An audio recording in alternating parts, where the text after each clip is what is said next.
Most of us don't learn wealth-building habits at an early age. And the habits we do learn shape our financial situations for generations. If you are a parent or intend to be one at some point in the future, consider teaching your kids financial literacy as soon as possible. For at the time of posting this, it is still not taught in public school. Lesson 1. Make more, spend less. There is an ancient secret hack to building wealth. It's called spending less on stuff that doesn't make you more money. On the surface, this would seem like a no-brainer that everyone would get right off the bat.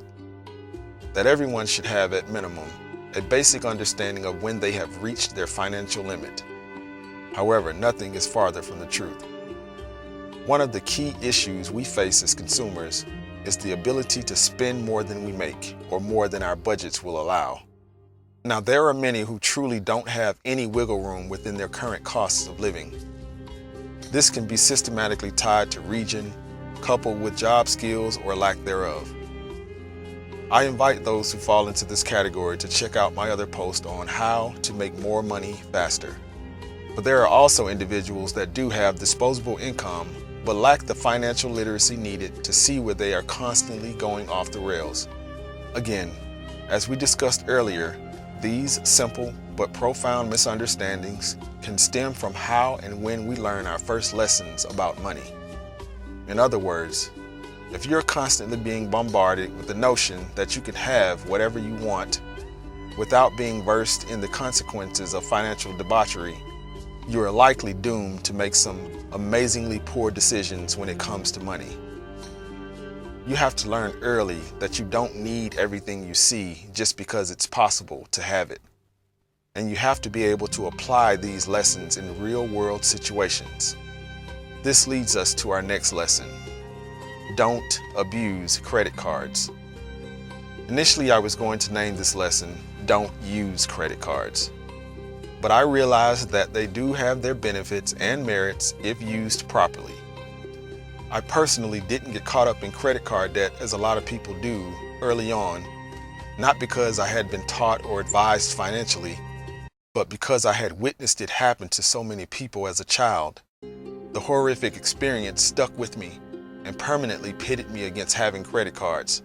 I'm not saying credit cards don't have a place in wealth building for some people.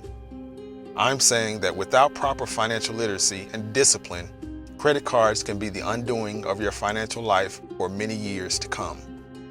It's not accidental that they are heavily marketed to young people who have just entered the workforce with big dreams and shallow pockets. For card companies, it's a long game. They know that they can give you a little free money up front and turn you into a cash cow over time. Be sure you know what you are getting into and how it will affect your future financial goals. Don't abuse credit cards. I digress. Lesson 3.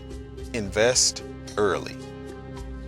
The earlier you start investing, the more time your investments will have to grow before you need and or want to use the money profited for life events or future investments. Investing is not a one-size-fits-all proposition, and you can invest in many ways. One key, often overlooked way to invest is investing in yourself. By this I mean seeking out and nurturing things you're good at, then monetizing those things. I often say people spend a lot of time trying to do what they enjoy and not what they're good at. When it comes to making money, do what you are good at. Investing is always about time, product sales, and marketing. Always know how these 4 things fit into what you are investing in.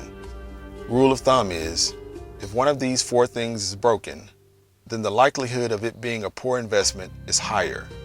The opposite is also true. My personal education about money as it pertains to wealth didn't begin until I was already an adult. Luckily, I was fortunate enough to avoid most of the major financial perils in my younger years due to having great examples of what not to do in close proximity. Even still, I have learned a few things the hard way. I hope this helps or encourages someone on their path to financial freedom.